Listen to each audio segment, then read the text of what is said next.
بسم الله الرحمن الرحيم الحمد لله رب العالمين والصلاة والسلام على رسول الله وعلى آله وصحبه أجمعين ما بعد أيها الإخوة والأخوات السلام عليكم ورحمة الله وبركاته تاريخ ذو ولبي لواتنك بشمي لوضا كن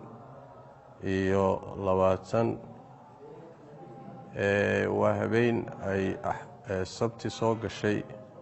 وما ننشي معنا أي بحضي maanta oo jumco ahayd ramadaan waxaan u soo manayn 29 caalamka badankiina sidaas uu ahaa caawa muddo haddaan bishii raadinaynay markii 9kii fiidnimo la joogay oo waxba weynay macluumaadna soo gaargaarayna aanu xaqiijin weynay ayaa waxaan iclaaminay in aanan haynin bishii meel laga arkay sidaana aan beri oo sabti ah ku dhamaystirayno soonkii bisha ramadaan soddon buuxaha aan ku dhamaystirayno axadana ay ciid noqon doonto sidaasaan iclaaminay 2 saac ka hor waxaa ka dambeeyay oon doonaya hadda usoo fadhiisanay in macluumaadka soo kordhay oo muddada kadib soo kordhay oo go'aankii hore wax ka bedelay oo muujinaya inay bishii ramadaan bishii waxaan dhihi lahaa shawaal inay dhalatay meelo badanna laga arkay dalkan Kenya gudihiisa iyo dibaddiisaba aragtidu waa ka sugnaatay markii horena waxaan wax ku salaynay macluumaadkan haynay ayaan wax ku salaynay xilliga horena go'aankii aan ku bixinay go'aankii hore macluumaadkii lagu dhisay macluumaad baa ka dambeeyay saas daradeed waa laga noqday go'aankan dambe ayaa wuxuu yahay beri oo sabti ah inay ciid tahay bisha Mayna ay tahay 23 ayaa ciid ah ramadaanna maanta jumca baa ugu dambeysay meelaha laga arkay haddii aan wax ka tilmaamo oo aan sugnay waxaa ka mid ah ilaa 3 meelood oo ka mid ah gobolka Coast-ga muxuu ahaayay county-ga Kwale County meel la yiraahdo Kulanze oo hoos tagta iyadana meel la yiraahdo Kinango ilaa 4 ruux ayaa laga xaqiijiyay 7 ruux bay ku arkeen laakiin 4 ruux baa laga xaqiijiyo nin culimada kamid oo Sheekh Rajab la yiraahdo saaxiib nahay ayaa ka xaqiijiyay ayaga laftooduna waxay yihiin iyo dad lagu kalsoon yahay inay yihiin iyo sheekha xaqiijiyay noo soo sheegay meesha labaad ee sidoo kale Coast-ga la arkay isla Kwale County kamid ah waa meel la yiraahdo fi Gurungani في Gurungani baa iyadana la yiraahdaa iyadana 2 ruux baa ka arkay iyadana wala xaqiijiyay sheekha isagana soo xaqiijiyay wiilasha arkay iyo dadka yaqaanay iyo dhamaan isaga macluumaadkeedana soo siiyay Sheekh Rajab oo macluumaadka bixinaya waa nin culimada reer Coast kamid ah anigana si gooni aan soo naqaano shakhsiyan waxa kamid ah meelaha laga arkay Kenya gudaheeda gobolka ama county-ga Mandera magaalada Ramo ayaa iyadana laga arkay ka sugnaatay nin culimada kamid oo la yiraahdo Sheekh Ahmed oo imaamka masjidka Hidaaya madrasatul Furqan masjidka Hidaaya imaamka ah madrasadana mudiirka ah oo yani Ramo isaguna ku nool Ramo ayaa soo xaqiijiyay inay 2 ruux ay magaalada ka arkeen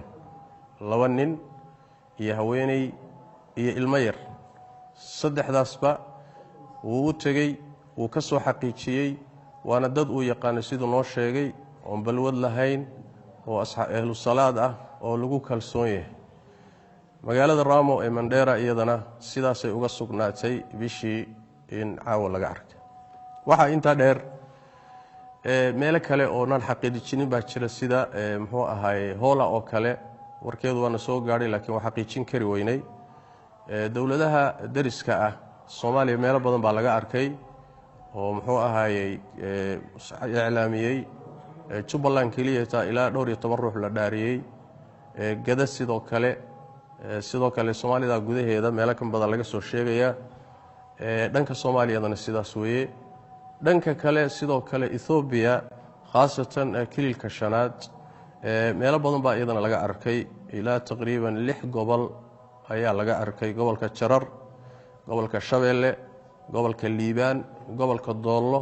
intaba waa laga xaqiijiyay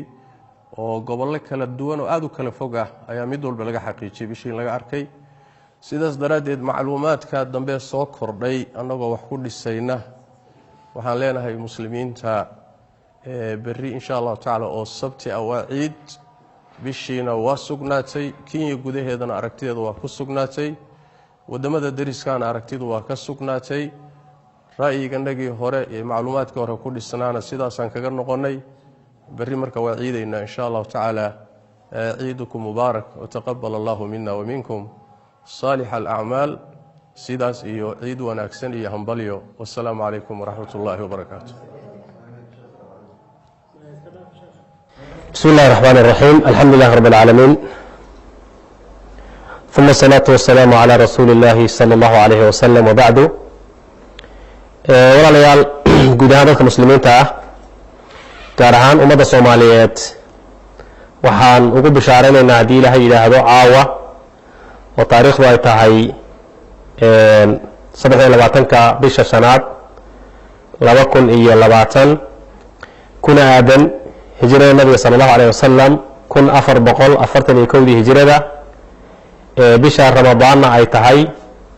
30 ay ahaan lahayd maantana 29 ay ahayd waxaan dadka muslimiinta ee Soomaaliyeed Soomaaliga ku hadla ugu bishaareynaa meel kasta oo joogaan in ay tahay berri ciid ay tahay maalintii koowaad ee bisha Shawaal ugu horeysay ay tahay arintaas iyada ah waxa aan ku hubinay kadib markaan galay baxsi dheer aan galay taniya maghribkii markii la afuray waxaan ugu soo dhacay warar sheegaya bishii in la arkay xilligan hadda aad aragtaan وأفرتي هذه المناعة وحنا لسه قارنا وحياة عيدنا أنه بينه بدك بشا أركي النبي صلى الله عليه وسلم سمع وشاهدي بشا أركتنا على وسوميا أركتنا على وافريا لكن بشا هدول أركي وايو وروب يحساس الله أركي وايو النبي صلى الله عليه وسلم حيري فكمنوا الشهر وكما قال صلى الله عليه وسلم بشا لما يسترى marka meelaha qaar kood markii la sheegay laga arkay ilaa mudada 4 saac waxaan ku jirnay hubin iyo inaan dadka muslimiinta ah warka la sheegay aan soo hubino mudada dheer kadib waxaan noo soo cadaatay bishii in ay sugnaatay aragtideeda gobolka Jubbada Hoose waxa laga arkay ilaa 3 meelood ilaa 4 meelood baa laga arkay meesha koowaad laga arkay waxa weeyaan tuulada Xayo oo gobolka Jubbada Hoose ku taala kana mid ah degmada Afmadow waxa arkay Ciise Abdullah Xaaji Ahmed iyo Karaani Faysal Adam labadaas nin ayaa arkay laba gabdhoodna waa la sheegayaa laakiin dadka aan afkooda ka hubinay oo gudoomiyaha degmada Afmadow uu isaga ka hubiyay labada qof baa kamida sidoo kale waxa la sheegay degmada Qooqaani in laga arkay laakiin qofka isaga ah ma aanas uusan hor imanin yani gudiga barnaamijka isaga ma hor imanin sidoo kale tuulada Taabta waxa ka arkay ninka la yiraahdo Ali Maxamed Abdul Karim waa la dhaariyay kitaab Quraan ayaa lagu dhaariyay meelaha laga arkay waxa kamida meesha la filfila oo tuulada Buulaxaaji ku taala iyadana waa laga arkay bisha odayaal aan magacooda la ii soo qorin oo lagu kalsoon yahay ayaa runtii arkay baa la yiri laakiin maadaama xilli dambe ay tahay magacyadooda iyo lambaradooda la ii soo gudbinin meesha la yiraahdo Taabta iyadana waa laga arkay bisha waa meelaha runtii laga arkay Jubbaland bay kamid tahay waxa kamid ah meelaha laga arkay waraha dhoodley oo bu'aala agteeda ku taalla runtii taas ma aysan annaga noo suurto gelin in maxaan ku dhahay annagu aanu ka wasaarad ahaan aanu la xiriirno laakiin inta kale oo dhan waa hubinay maxaan ku dhahay inay dad yihiin warkooda la qaadan karo dadkaas laba qaybood bay isugu jiraan qayb ka mid waa dad la yaqaano oo umana ah oo in la dhaariyo aan u baahnayn qaarkii markaa iyada aanan aqoon u lahayn oo maxaan ku dhahay annagu aanan markaas taskiyin karayninna ka wasaaradda cadaaladda iyo arrimaha diinta Jubbaland waxaa la mariyay kitaab quraan oo waa la dhaariyay runtii inta badan gobolada jubbooyinka waa laga ciidayaa berri meelaha runtii la sheegay in bisha laga arkay waxaa ka mid ah meesha loo yaqaano gamboole oo jubba shabeellada hoose ah laakiin dadkii arkay nin ka mid ah baan la xiriirnay isagana allahu yaclam wuxuu yidhi bisha waan arkay ma ilaahay baa kuwa bishii inaad artay baan nidhi isaguna uu noo dhaartay wuxuu yidhi waan arkay bishii maxaan ku dhahay laakiin dee shaksi aanu saa u naqaano maaha intaa dadka waxay kaliftay inaan dhaarinaa meelaha laga arkay oo naloo sheegay waxaa ka mid a ufurow oo ka mid a gobolka baay iyadana waa laga arkay sidaa darteed dadka muslimiinta maadaama la yidhi suumuu liru'yatihi waqtiruu liru'yatihi ku sooma aragtida bisha kuna afura aragtida waxaan ummadda muslimiinta ugu bishaaraynaynaa gaar ahaan ummadda soomaaliyeed ee madlaca wadaagta ama geeska afrika ku nool inay tahay berri ciid ayna sugnaatay bishii shawaal in la arkay in bishii shawaal la arkay way sugnaatay haddii ay tahay wax iskaga degdegayo oo iyadoo la hubin la iska gelayo waxaa la geli lahaa maqribkii markii laga soo baxayba ama cishaagii baa la geli lahaa laakiin ilaahay saacaddaas mutaakhirka ee aadka u dambaysa waxaana gaarsiiyey inaan hubinno iyada oo guud ahaan mas-uuliyiinta maxaan ku dhahay hawshaas ay khusayso ay ka wada shaqaynayeen wasiirka wasaaradda cadaaladda iyo arrimaha diinta maxamed yuusuf cumar iyo guddoomiyaha maxkamadda sare iyo maxaan ku dhahay guddoomiyaha degmada afmadow oo isagu ninkii wasaaradda wakiilka uga ahaa dadkaas arkay intuba runtii waxa weeyaan waxaa la isla qiray in bishii la arkay marka dadka muslimiinta waxaan ugu bishaaraynaynaa bishii ramadaan inay dhammaatay isla markaana bishii shawaal ay noo bilatay berina ay tahay ciid mubaarak waxaan marka insha allahu tacaala rajaynaynaa in insha allah aad ku ciidi doontaan ciid farxad leh oo wanaagsan oo aan lahayn maxaan ku dhahay buuq iyo qaylatoona iyo khilaaf sababtoo ah dadka muslimiintiihi waxay isu yihiin waa shuhadaa ullahi fi lardi qof muslim ah oo 29 kala soo soomay inuu maanta dadka oo dhan wada afuriyada dee inta badan maba wax dee macquul caqligu ma keenayo hal qof oo kale hadday tahay suuragal laakiin meelaha qaarkood waxaa sheegaya 10 qof baa aragtay waraha dhoodley oo kale 15 qof baa la dhaariyay baa layidhi waraha dhoodley oo kale 15 qof baa la dhaariyay baa layidhi marka insha allahu tacaala arrintaasaan insha allah aan si officially ugu dhawaaqaynaa aad iyo aad baad u mahadsantihiin وصلى الله على نبينا محمد وعلى آله وصحبه وسلم وحنا لنا مساجد تكبيرتها لغا قادو